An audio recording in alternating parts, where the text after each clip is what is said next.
อภิวาท น้อมระลึกถึงอย่างพระอรหันตสัมมาสัมพุทธเจ้าผู้แสวงหาซึ่งประโยชน์อันยิ่งใหญ่ขอหลอบล้อมอย่างพระธรรมคำสอนในพุทธศาสนานี้ที่องค์สมเด็จพระสัมมาสัมพุทธเจ้าได้ตรัสแสดงไว้ดีแล้วขอนอบน้อมอย่างพระสงฆ์สาวกผู้ใหญ่ผู้มีทิฏฐิอันหมดจดและงดงามโดยเสียงเก่าของข้าพเจ้าและขอถวายความเคารพนอบน้อมไว้สามาอย่างครูบาอาจารย์พระเถรานุเถระพระภิกษุสงฆ์สามเณรพระสังฆาธิการสงฆ์สมณศักดิ์บัณฑิตนักปราชญ์ท่านผู้มีความรู้ทุกรูปทุกตนทุกองค์และขอเจริญสุขสวัสดีมาอย่างพ่อออกไม่ออกศรัทธาจมพ่อจมแม่อันมีพ่อมอนแม่มอนพ่ออุ้ยแม่อุ้ยปีป่าและอาท่านผู้ฟังผู้มีบุญทุกท่านที่ติดตามรับฟังธรรมะยามดึกทางสถานีวิทยุ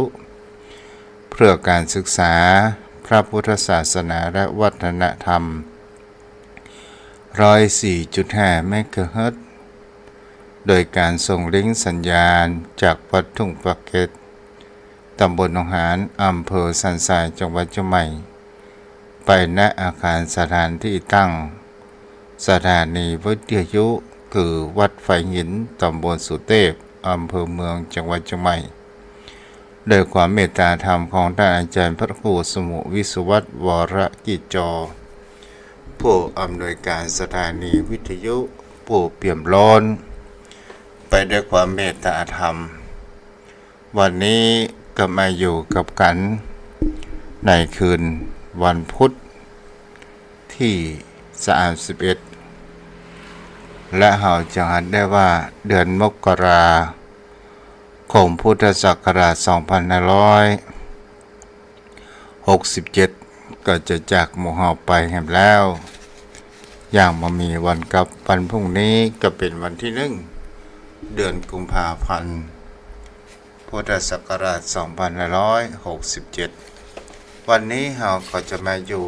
ในเนื้อธรรมมหาจารย์การกุมารบันซึ่งประดับประดาไปด้วย100คาถาเทศไปแล้วได้กึ่งหนึ่งเนาะเอาพ่อหนานมาล่าไปสาเมตตาบารมีธรรมท่านพระคุณเจ้าความเคารพอย่างสูงยิ่งครับเจ้าก็จะได้ฟังอาบน้ำฟังธรรมในช่วงยามดึกของคืนวันพุธโดยเมตตาธรรมท่านพระคุณเจ้าพระครูไพศาลสุตตกรก่อนอื่นก็ขอท่านญาติธรรมผู้ใฝ่ในธรรมทุกท่านนะครับได้ไหว้พระพร้อมกันเป็นเบื้องต้นนะครับอิมินาสการเรนะพุทธังอภิปูชยามาอิมินาสการเรนะธัมมังอภิปูชยามาอิมินาสการเรนะสังฆังอภิปูชยามาอะระหังสัมมาสัมพุทโธภควาพุทธังภควันตังอภิวาเทมิสวาคาโตภควตาธัมโมธัมมังนามัสสามิสุปฏิปันโนภควโตสาวกสังโฆสังฆังนามามิหันธัมมยังพุทธัสสะภควโตบุพพาคณมักกรังกโรมาเสนะโมตัส สะภะคะวันโตอะระหะโตสัมมาสัมพุทธัสสะนะโมตัสสะภะคะวันโตอะระหะโตสัมมาสัมพุทธัสสะนะโมตัสสะภะคะวันโตอะระหะโตสัมมาสัมพุทธัสสะกับต่อไป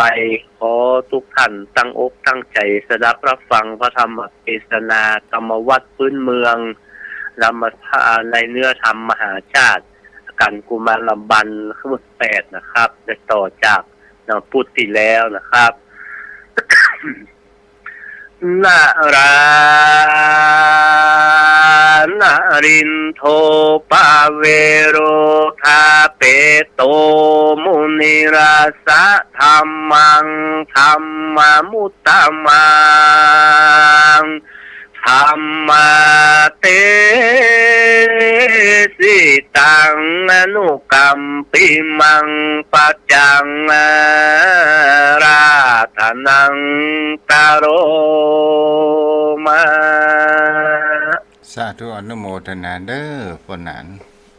ครับทำแต่ใจไว้ถ่ายด้วยความพ้นยิ่งครับ วันพวกก็มาพักกันนอ ครับ อายมพ่อยมแม่ตั้งจิตตั้งใจรับฟังธรรมเทศนา การเนื้อมหาจารย์การกุมารบันเมื่อคันแล้วก็ได้เทศไปถึงตอนที่พำจูจก ได้ไปขออย่าง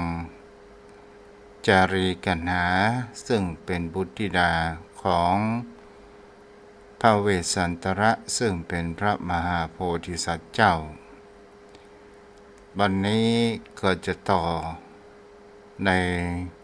แห่งคำว่าตอนที่พระมหาสัตว์เจ้านั้นจะได้ให้ลูกนั้นเป็นตาล นะโม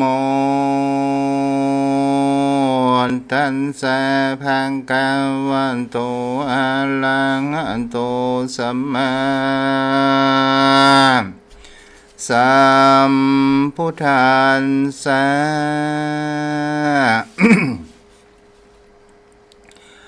อันธามหันสันโตเหมือนนั้นพระมหันสัญญามีหัวใจสาวบันดังจังกิ่งไปมารูปร่างสองปุนตาพี่น้องโดยปืนมือร้อนนอนสุขุมานจังสองกุมันมายืนต่อแน่จึงจากกับลุงกำพานอใส่ใจว่าสองนงไว้เฮ้ยลุงตามมีกาวันเจ้าบาลูใจปอมีพงกันตีจังขอปารมีธรรมจงกลั่นตามอย่างมโนลดแห่งพอเฮือทนต่อทุกประการพ่อจังเฮือเจ้าทั้งสองเป็นทานในวันนี้จะแลมว่าอ่านแล้วจะกดกาลูกแก้วตนจื่นจารีจึงมีกำจาว่าดูลาเจ้าจารีลูกละแก่พ่อจำเรียนการนี้ไปนาคือต้องสองก็จึงว่าเป็นคำผู้จีพามพิว่าลูกงามคอยพ้นจางคามวันนาออกเป็นตายการผู้ใดมีใจมองใครใดไทยเจ้าไว้สืบวงศาก็เฮือหามคำปันนี่กะงามจ้อยเจิญมายื่นหือแก่จีพราม ยามนั้นเจ้าจอกเป่าเจ้าพ้นจากขาไว้แน่ออกเป็นตายบ้านนั่งกันหาน้องเจ้าสองหนุ่มเนาปอตามฟุงหินาจัดกาตาม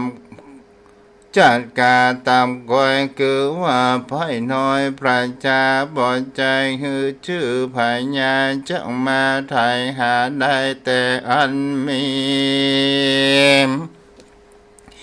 แก่จีพามผู้เท่าน้องเจ้าก็ออกเป็นไตเต้าว่าจะมามั่งเสีย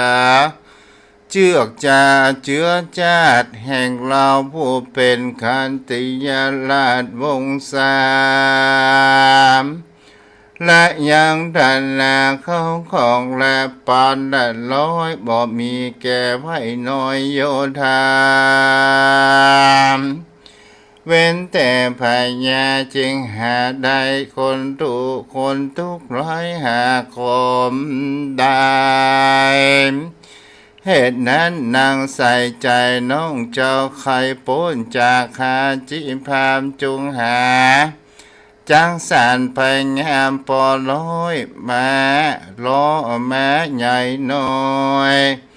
ก็สันเดียวคำแขงงามเปียวปอแปงคอมร้อยแต่งนำมาตาสีตาสาใหญ่น้อยปอลอยจูจิงคนแก่แม่งัวนมจุนจอยปอลอยแต่งนำมางัวสุภาราชาใหญ่น้อยปอลอยแต่งดำมาขอของดาไทยเจ้าจึงจำเป็นข้าเท่าจีพรำเอวังการมาสันเจ้าตังดัดกาลูกเต่าตนแล้วก็แล้วเราลมลุงแก้วอยู่ในกามเจ้าก็นำเอาสองขามาสู่ในแก้วกูอารามแล้วก็ถือเอาน้ำต้นกันที่งามมาสู่ที่อยู่ไกลต้นคำเจ้าก็กระทำบุกเอาพญาสปัญญูหือมันลาดกันกับตนจึงเรียกพามเตียวหนแม่กายว่าเราจะหือสองแก่นไทยเป็นตานแก่พระมรจารย์เป็นกระนาบนำต้นหยาดกุดหมายอันว่าสมบัติทั้งหลายในโลกกูบริโภคปันเอากูพาธนาเอาแต่สัมปัญโยพันแผ่วอันจะได้นั่งเต้นแก้วเทศนาธรรมการพาธนาเอาแล้วก็หือสองลูกแก้วเป็นตานก็มีวันนั้นแลตามมันทำบางกาเซนโตสันทาหาตันโตกุมาเลอันตยาจาริกันหาชินามจุโพพระมานัสสะอาตาจินโตพุทธเกตานาพุทธมังตาตาสิตะตาสิยังพิงสานักังตะตาสิโรมาหังสนังยังกุมมาเลปันติตานัมปิเมนะติงสามะกัมปะทาภิกเวโดลาพิงโกนทั้งหลายอันว่าพญาเวสันตรัสลานก็เอาลูกน้อยนาดบุญตาคือจาริรักกันหาตังกูหือตันแก่ปูจิพามอันว่าเสียงบันดาลเก้าคืนเซนคนตื่นปุ่นกวนนะ นางหัวทกสนันแผ่นดินลั่นไปมาน้ำสมุทรกงกาคำเครือกแนวเยือกตีฟองไหลเนื่องนองกับกังไหลเหลาไหลล้นฟังไปมาเขาสิเนโลนาปัปปันตากอบเป็นนาเขาวงกลแล้วก็อ่อนน้อมกอมไปมาอันว่าพญาอินทราเจ้าฟ้าก็ไว้นาลอเมืองคนยินดีตบต้นแขนปูจาอันว่าเจ้ามหาพรามมีใจอภิรมย์เจ้ามหาพรหมก็มีใจอภิรมย์ชมชื่นยอยกยืนสาธุการอันว่าเสียงบันดาลกึกก้องเป็นต้นว่าแผ่นดินร้องและโดยคางก็สาราไปถึงต่อเจ้าถึงโสรสามหาพรหมก็มีแล คานีขีตังอันว่าหาโฟนเมฆาลาก็ไหลลองทางตกลงมาขะคืนปุนกวมอากายสาอากาลังอันว่าสายฟ้าบ่ใจกาลาก็ควรแมบก็มาแมบมาลายเรื่องใดเรื่องตัวป่าปานดังฟ้าเจ้าพาแผ่นดินทรายอันว่ามาอันว่าสันทั้งหลายในเถื่อนรายแจ้สีเปื้อนเสือเหลืองร้องนั้นเรื่องขะคืนเป็นเสียงอันหนึ่งอันเดียวเอวะรูปังควรปุนกว่ามีมากอัศจรรย์หากบันดาลก็มีแลมหาสัจจาจริงจากคำพูดเท่าจีพามว่าดุลาภามลูกหลักงามกูยังหนุ่มน้อยกูหลักขาค้อยของกูต้องว่าพญาสัพพัญญูอันประเสริ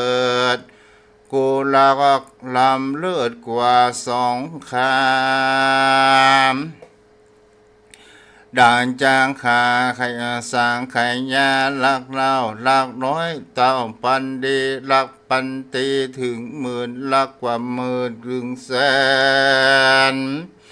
เหตุนั้นเราจิงจูงแขนลุงตามาตันแก่เท่าจีพรามเหตุใครใดพญาสัมปัญโยตญาณนี่แล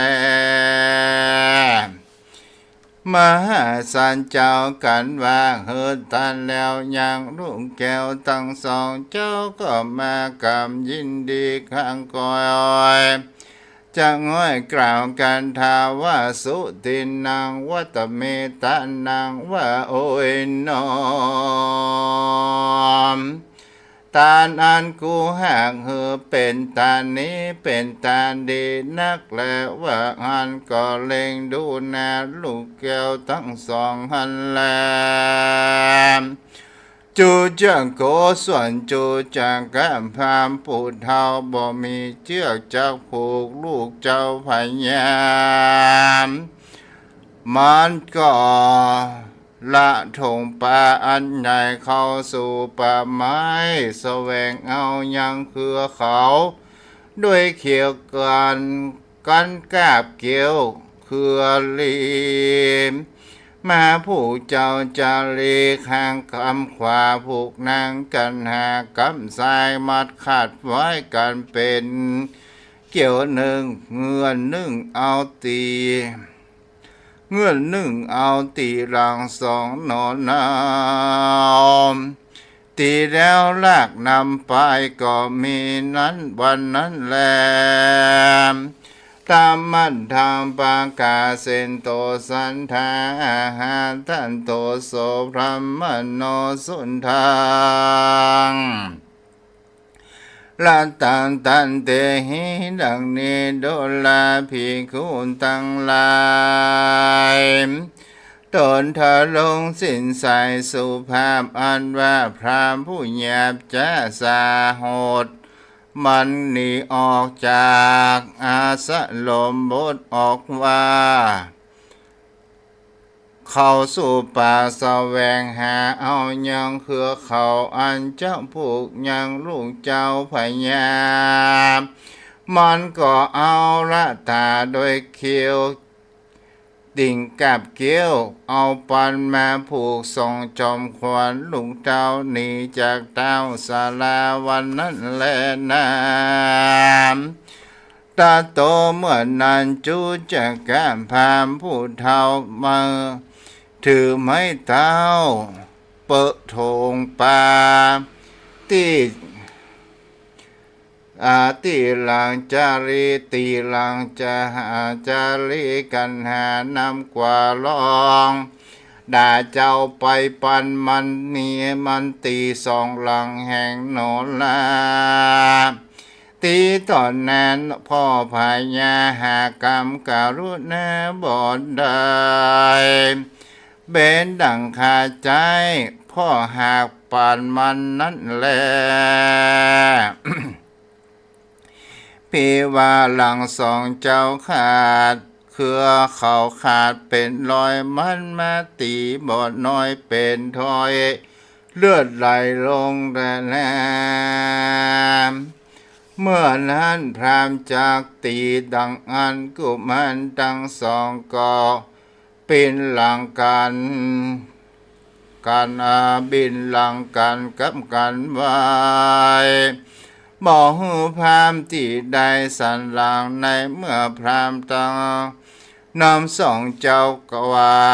ดันป่าไม้ดงพายปู่จังไรกิ่งเต้าฟินเงินเงาลูกบ่ตันเครือเขาอันมัน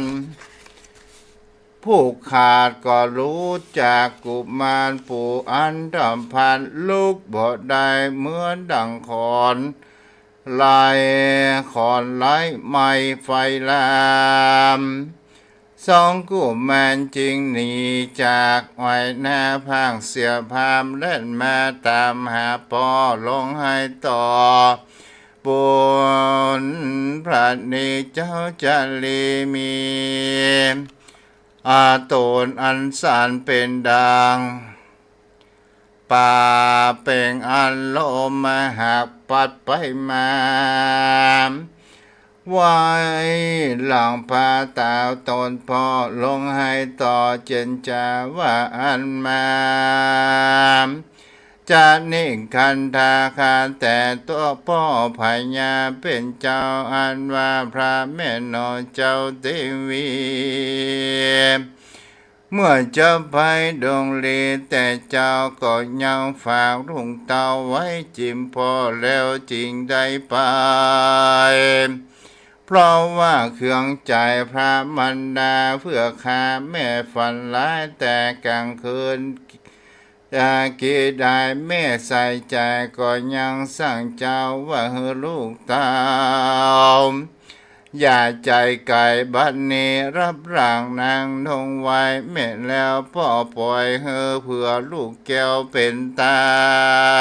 ลแม่ยังอยู่ดงดานป่าไม้แม่ออกหายไปแม่พ่อจุงคุณนากวยว่าก่อยไว้อย่าด่วนได้เป็นตานขอพ่อผ่านใจเพื่อข้าได้หันน้ำแห่ตนงามยามนั้นจงตานเพื่อกำพาเป็นข้าปูนจีพามแม้นจะขายและจังคาลูกกำพาก็บอกกลัวตายและพ่อข้าแต่พญาเป็นเจ้าเต ตีนพรามเท่านาเป็นตูดเป็นดังตีนจ้างอยู่ลุ่มอยู่ลุนยุนดังนางมันลงห่มหอยเป็นทอยอยู่นุ่งนางมีตุนจินยาวยันและลงมาปัสสะเงาเป็นเทวกลางเป็นดังด้านไข่ใต้เขาริมปางเทายันยายันหยาบยันตับงาบปากกลางดังพรามก่อกัดกองเขียวงอนหอปูนกว่าหลังมันกองดังหลังจ้างปูนแป้งมันสวดลุนโยนตามันภายบนรับลิดไปใต้ตีสารลานหนวดมันแดงจักกีเหมือนดังหนวดกุงจีเปลวไฟมันเป็นเต็มไปโดยไฟดำไฟแดงมีกลิ่นอาแหนงและส้มเป็นดังข้าวต้มหมักแปะดำตามันเหลือบขับแมบสาบกาบอยู่ปูนกลัวดุกมันลันคะขุดขาดเนี้ยขาดเทียวไปหนังเสือลายห่มหอยยันหยับย้อยเหมือนผีมันบ่ใจคนดีเคยอยู่เคยหันปูนกวมมนุษย์โสพรามผู้นี้นาลอยเป็นผีสาเอาเป็ดเจือเป็นพามังสาโลหิตาโภชเนมอาหารมันย่อมมีจีนเค็มเลือดใจร้อนเดือดบ่มีดีเมียมันจามหนีจากมันเท่าถอยค้านการงานมันมาขานขอเพื่อข้าเท่าถอยจะหักนำไปเพื่อพีนาเป็นสายใจดีลานในเมื่อผีวิเศษร้ายหากนำไปดังลือพ่อพญาจะกวยตาพอดูได้ลูกน้อยให้บอกคุณแลนิจาอินเทวาอาจารย์ตุกันหาคันแต่พญาเป็นเจ้าอันว่านางกันหางามยิ่งบาลูสิ่งอารมณ์จังกินนมบ่พาเป็นดังลูกเนื้ออยากนมนางข้าขอไว้อารามนี้แต่กับโดยแม่เทวีข้าจะลีไปเป็นเพื่อนเข้าดันเดือนตามพามขอนางงามน้องข้าอย่าเลิกอย่างปานพรากนานมนางแดดเตอเอวังวุนเตเป็นดังเจ้าจารีร้องไห้ขอไว้น้องรายอยู่สลามส่วนมหาสันเจ้าก็บอกปากจากับโดยลูกเต่าสังกามเจ้าจะรียินดีผ่าลมร้องแม่ร้องไห้เจียนจามกับโดยนางกันหาแห่งตนว่านะเมอิตาทันทาทุกขังดังนี้ดูลานางกันหาน้องรักยิ่งหญิงเดียวแก่พี่เฮยทุกอันใดอันพรามบุปติราวีไปใจทุกอันนั้นบ่ใจทุกไม่ขนันใจแก่เราเถื่อแลมดังลือปี้ว่าอันจะเห็นว่าคนหญิงใจทั้งหลายอันเกิดมาในโลกย่อมตก ย่อมทุกโศกอันตันภพติเตาว่าทุกอันใดอันเราบ่ไปหันนาพ่อแม่พญาจอมมิงทุกอันนั้นเป็นทุกรำเยงทุกคนขิงกว่าพรามตีและนามสอนุนาพ่อพญาเจ้าฟ้าทา หมดนาเข็นใจเลงแลไปหันนานังนอลากันหาพ่อพญาจักให้แต่ว่าถึงวันคามจักให้แต่ข้ามถึงเที่ยงคืนจักเหือจักให้เที่ยงคืนถึงลุงต่อเต้ามุ่งครึ่งสายหัวใจไวแห้งหอดเป็นดังแม่น้ำโหยแห้งหอดคือเขื่อนสายนั้นแหละน้ำสารตัวนาแม่พญาเป็นเจ้ารักลูกเต้าเววนโศกถึงตนมาเดือดไม่แม่จังหายแต่วันถึงค่ำแต่ค่ำถึงเที่ยงคืนถึงลุงต่อเต่ามุ่งถึงสายหัวใจหายแห้งขอดดังแม่น้ำน้อยแห้งขอดถึงคนสายนั้นแลน้ำอิเมเตจุมปากกาโลกันตามกันหาน้องรังแก่พิจาติว่าบ่อาจาดว่าไม่ตั้งหลายฝูงนี้กืดไม้จุ่มปูมีเดือดแลเต้ามีแต่อารามยังพรายงามพร่ำพร้อมอ่อนน้อมกอมไปมาลาทั้งสองเฮยเล่นหุ่นใดบัดนี้รานีไก่ละไวลาหมู่ไม้หักมองได้เสียแต่นอมวันนี้ลาทั้งสองจะได้ลาละไว้ละหมู่ไม่หากหมด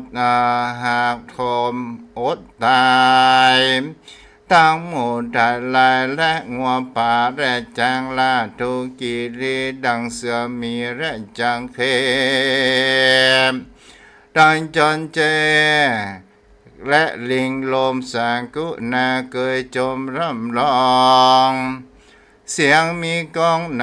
าจมบูผาดอกไม้ในที่ไกลศาลาวันนี้เราจักลาละไว้ดันป่าไม้ไปตามภาพนั้นจะแลน้ำการหาเฮ้ยไว้เว้นฟ้าวันนี้เราจะได้เตี้ยวป่าเนื้อเนื้อได้ลาไปแม่เตียวมังกาเต้นตองในแห่งห้องงดงามลาจากได้นอนในป่าไม้ลิ้นและยุงไรคบลาเตียวนักกาปานป่าและทุกเถื่อนแต่กิลีพรามจังไรจุงแลนลาบอกแผ่นเดียวตากตามดงดังขวางลายไม้ไผ่แจเลี้ยวแดงหญ้าโคมแดงแข่งเกาะกายหญ้ากระต่ายน้ำหนาดังน้ำคาและควากอ่อนการหางามอ่อนทวนทีจากกำเรือที่จรีว่าดุลาพิจรีเป็นเจ้าวันนี้แม่เต่ามัวเมาโซหาหัวมันและลูกไม้แดนที่ไกลและไกลยังบ่มาโอ้ยทุกการแต่และนอแม่เป็นเจ้าลาลูกเต่าอยู่มองได้จ้าและนอวันนี้จากได้ลาละไว้ยังหมู่ไม้หยาดยังใหญ่ตั้งใหญ่ภายและสัพพัญญาเตตั้งการะเกตและกันนิกาม ตั้งจำปีจำปาและสะบันงาแป่งซอยสุรปีน้อยใหญ่น้อยสริดสันทานดังดอกซ้อนตายวะหานแลพรำป่าดอกพุดป่าแลจำยามในดงคำทุกขอกวันนี้เราจะได้ละออกหมกได้จะแลนอปีจะลีเหยเป็นเจ้าวันนี้เราจะได้ลาละไว้ทั้งหมู่นกเขียนและนกยุงตั้งนกตุ้งตุ้งตุงแลจากาปากและกาแก่กาใจเทียนยอมจะเดินไปให้ลองโห่ลองเสียงมีกองเนืองนันยามเมื่อตะวันเลืองจังไกลคำโอ้ตนล้ำเสียงวนกะว่าวนอนจำกูพร้อมกันอยู่พวกมีร้องเสียงเสียตัวป่ากาบาลาไปมาลาจะไปปัดพรากจากห้องบรรณศาลาไปวันนี้จะแลนาพี่เฮยดูแลพี่จาลีพี่ไออาสันทานอันว่ามาขันนูนเป็นเชื้อเหนือลาป่าเป่งป่าเป็นพวงนี้คนทลาหลวงชื่นจอ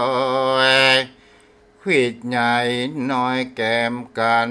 ลาจอมควันตั้งกูเคยเล่นอยู่หนใดลาหนีกายละไวละลูกไม้น้อง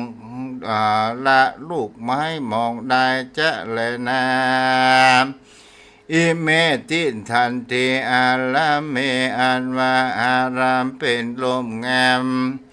เอ็นแต่งไว้ใหญ่ใหญ่อินแต่งไว้ใหญ่ใหญ่น้ำเย็นใส่ตากวางลายแต่ตาตั้งสุนตาม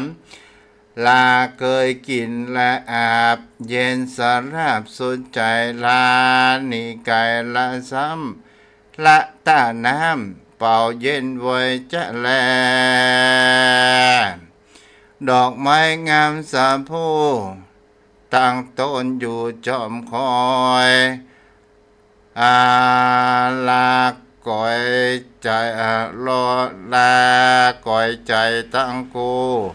เคยเล่นอยู่หนใดละนี่ไกละไว้ละดอกไม้หล่นเสียได้เสียแต่เลยน้อมอิเมโนนาทิกาอัสสาอันว่ารูปแจ้งใจจมแมนรูปม้าแกวนหาลายตัวลูกงัวดีเกือกแม่ของเล่นแก่สองเราเมื่อก่อนเราย่อมเล่นจังเจือกตนจนการราจอมขวัญละไวละรูปจังแม้ไม้หากมองได้จะแระนอม ตา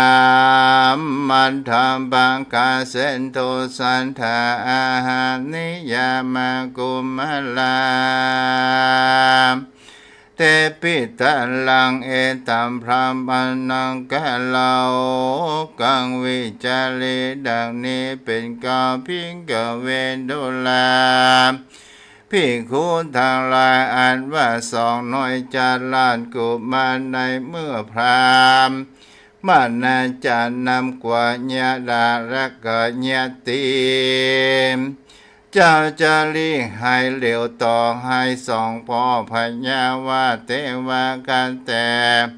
พระเจ้าพาเพื่อข้าขอสั่งอำลาขอพ่อพญาเป็นเจ้าบ่เอ็นดูลูกเต่าแลบอกแกออกเจ้าแม่มาทีว่าสองสี่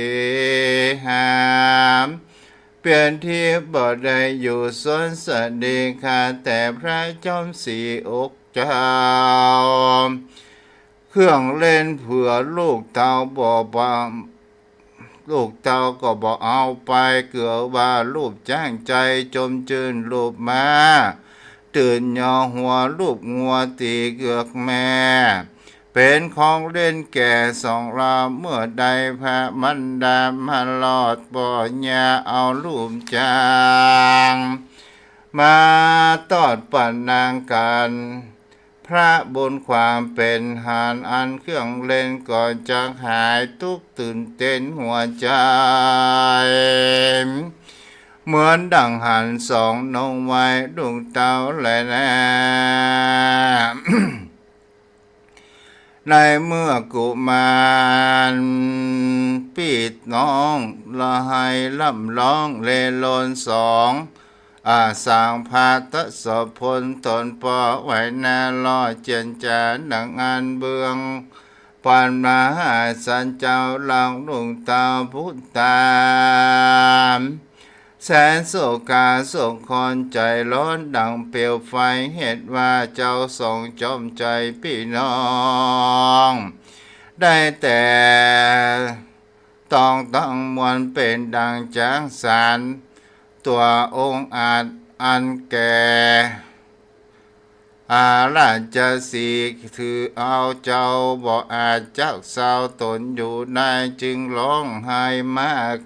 หนักหนาเข้าสู่ศาลาตั้นไทยร้องไห้ปั่นวนตายก็มีวันนั้นแลตามมัดดามบางกาเซนโตสันทาอาหารตันโทเวสันตะลันโลลันจาตะนังตัตตวนาคติโยปันนาสาลังภาเวสิตวากาลุตัง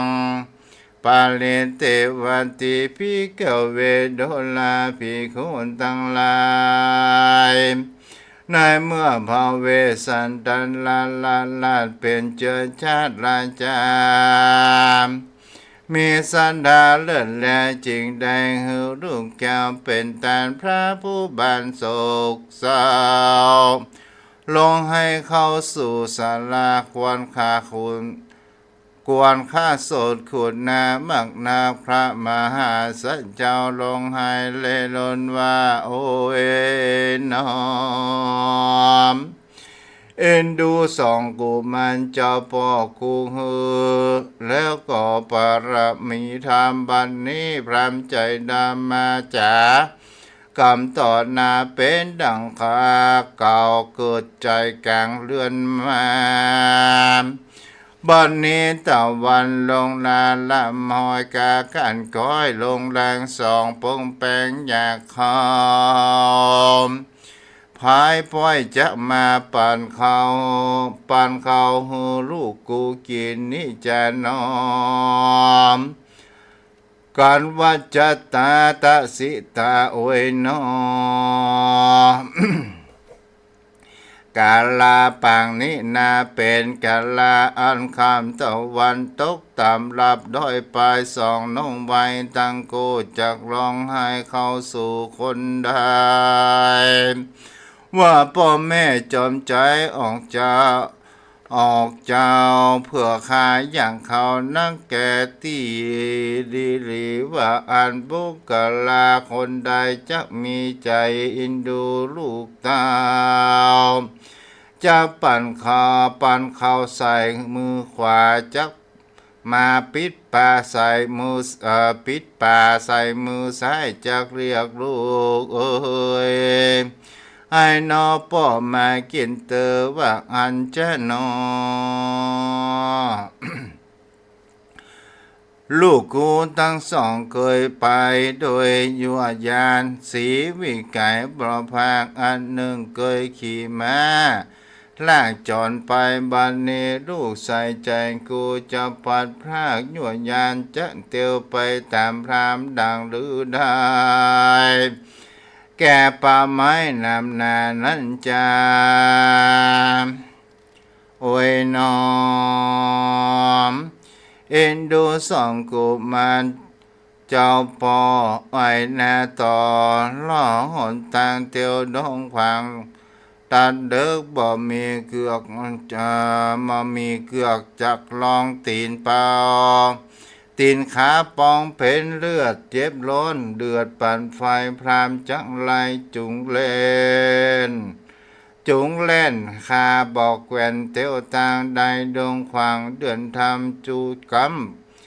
ยอมหินผาโคมผู้ใดจะมาจุงแขนสองอุดมนอละนอนนาว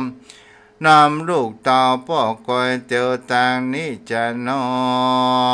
มตีน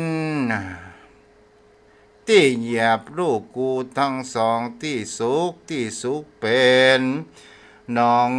มีที่ปองก็ปองเป็นน้ำที่กาจำก็จำเป็นเลือดบรูแห้งเหือดสักยามจะไปตามพามดังเรือใดจังร้องไห้ซึ่งบุกลาผู้ใดว่าเผื่อข้าเจ็บตีนนักบ่ปอได้ว่าอ่านบุคลาผู้ใดจะมาเป็นดังแม่ใส่ใจลูกเต่าจังมาอุ้มเอาเจ้าจะลีโดยข้างกำขวาอุ้มเอานางกันหาโดยข้างกำซ้ายจังเรียกลูกเฮยไอ้ป้อมาว่าอันนี้จะนอมกะทางโนโสนะสัญใจยะพระมาพูดนินามหยาบจ้าแกนว่าบ่รู้นาละอายลูกหญิงใจกูบ่ได้ซื้อกูหากได้ฮือหม้อปันตายมาตีสองสายใจกำพาตีต่อหน้ากูพรามจังไรปู่เท้ากูลูกเต่าโดยดี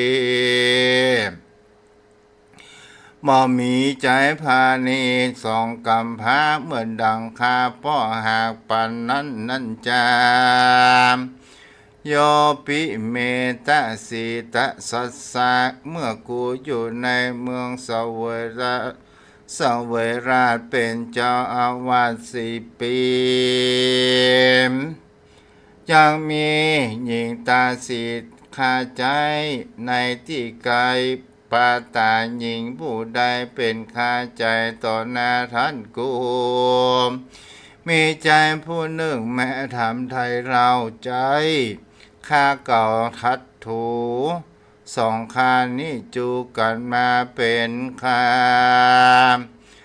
ใจต่อหน้าเป็นสองแม่นมาปองหาได้ชื่อข้าสืบไว้พอทวนใจผู้หนึ่งป่วยมาทำไทยเล่าใจข้าเก่าตนกูข้าใจเก่าตนกูข้าผู้นี้นานอเป็นผู้ทวนเป็นข้าที่กระทำการ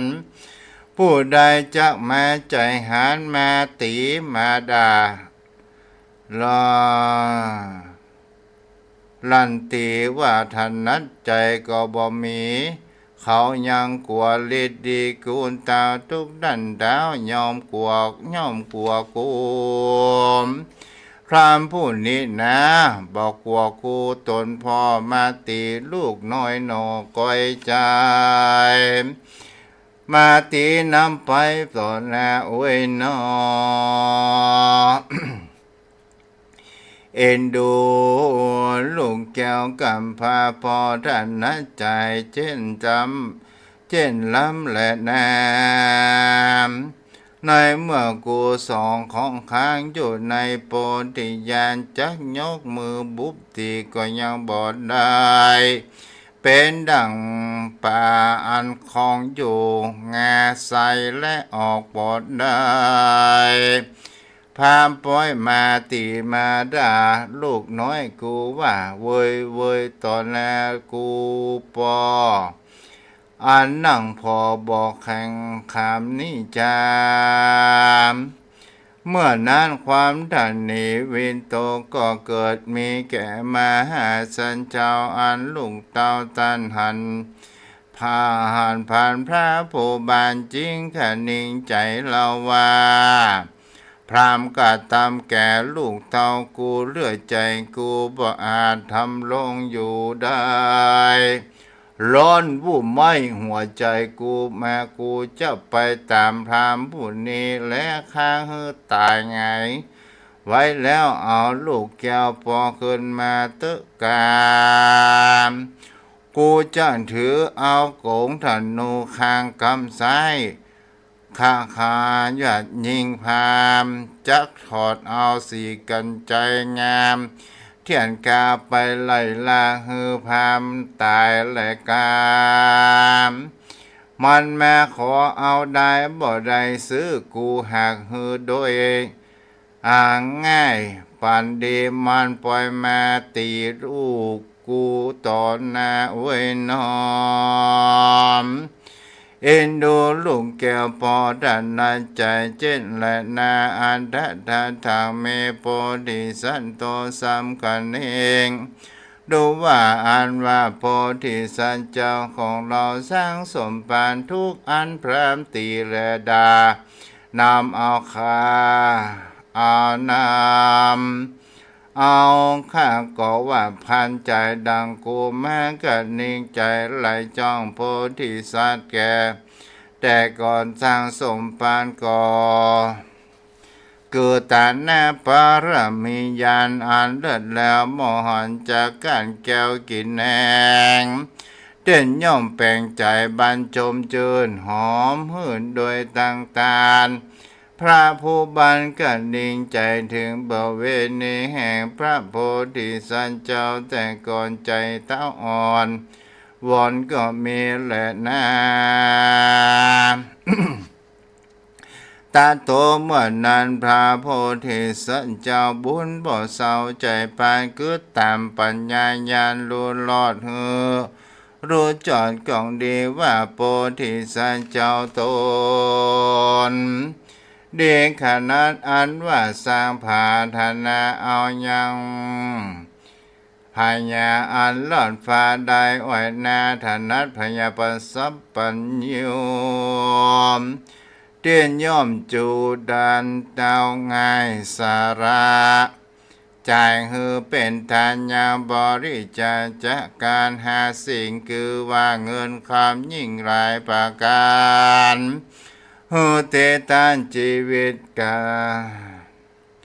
ชีวิตใจสละไปลูกรักเตรียมใจและเมียมิ่งขอรักยิ่งสาระตานดังว่าบริจาค5 ประการจะได้ทรัตพญาสัพพันตันตยันบ่มยิมหาเป็นบ่เวนี้แต่ก่อนบ่หอนตอนวางเสียกันกูบ่เฮอบ่ได้ฮือทานเมียและลูกน้อยบ่ลางว่าจะได้ทรัตยอดซอยสัพพัญญูตนกูนี้ขอก่อเข้าในข่ายแห่งโพธิสัตว์เจ้าพระก็ตัดกรรมสิเนหาลักลูกกึดถอกถูกธรรมดาจึงเจียนจ้าตนเก่าสอนตนเนาทุกอันว่าดูลาเวสันตลาตันหือลุงแก้วเป็นบ่เวณีแล้วแห่งโพธิญาณตันปล่อยเจียนจ้ากรรมหยาบจ้าว่าจะไปฆ่าจีพามกรรมนี้นะบ่งามเป็นบาปใหญ่เฮือท่านแล้วปล่อยไฟแน่งใจเราจะเจ้าลำไรจะเล่าสั่งสอนก่าตนเก่านางนาว่าตั้งแต่นั้นกาลนินาไปนาแม้นพรามจ้างขายและค้าก็จะตามใจกันนั่นเติบว่าอันเจ้า ก็ไหวแลออกสารามาตั้งอธิษฐานใจมันอุดกันอยู่ในใจ แล้วก็นั่งอยู่เหนือหินแก้วอันมีใกล้ประตูศาลาก็มีรูปโสภาสะอาดเป็นดัง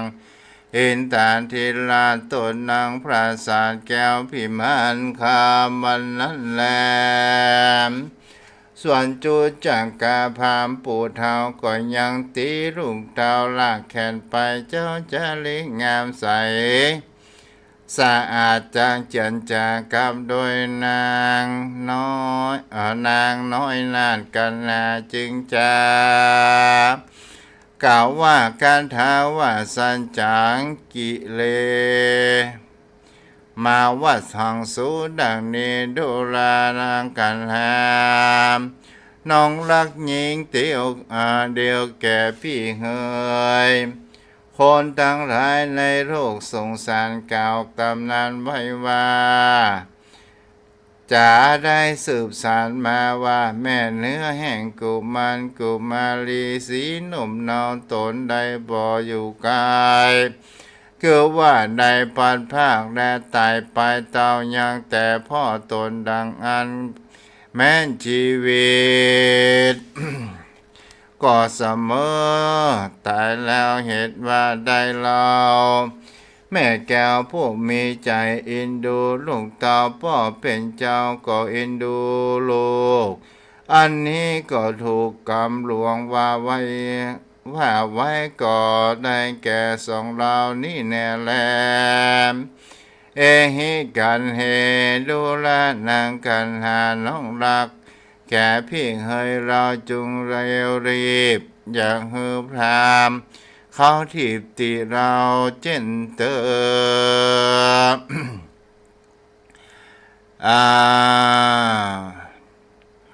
เราอย่าได้มีชีวิตเป็นคนเตอเราจะกันใจตายลางแล้วล้อมนอนที่เตียวกันเตอว่าอันพรามเท้าผู้นี้ยามจา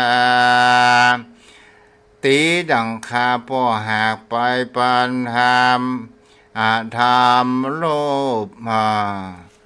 โลภโลนใจบาปปนบอกกัดโลดนาตีดังเราจำแลนเป็นดังผู้น้อยแกนตีงัวและตีควายนั้นแหละนาอิเมจำปูกาลูกขาจาติว่าไม่ตั้งหลายพวกนี้คือว่าไม่จุมปูงามพาดเผยมาแปลงเกิดนายังพายนากิ่งกอมอ่อนล้อมไปแม่อารามนาแก้วกูต้นไม้อยู่ใหญ่ใหญ่ร้านนี้ไก่ละไว้ละลมไม้หากปองได้จะแลม โอ้ข้างแหมสามแน่นะ เอาไว้ฟังต่อเด้อแล้วก็ฟังกันมาที่ต่อกันไปวันนี้เอาถึงตะอีกันนอ นิติตังคิยาสังวันนาวิเศษจาห้องเหตุยังทำกันกุมารบันเอาไว้เจ้าอีก่อนแลก็บังคมสมเด็จเสด็จอนุโมทนากับโยมพ่อโยมแม่ผู้รับฟังกันเด้อบาสามารถที่จะอูจาได้เนาะก็ขออนุโมทนานัดคุณโยมนัดปรีชัยยาทนสูงเนินคุณจันสายแปลงหลวงแม่ประกายพุกมูลเจริญแม่อพรกันทะเก่าทั่วไทยและก็แม่อรพินอมรมนตรีที่รับฟังอยู่เนาะวันนี้ก็คงจะเอาไว้เท่านี้เด้อนอนรับฝันดีเด้อโยมพ่อโยมแม่เวลาไม่มีแล้ววันพรุ่งนี้ตอนเย็นๆก็มาฟังกันใหม่เด้อเจริญพรบุญรักษานอนรับฝันดีเจ้า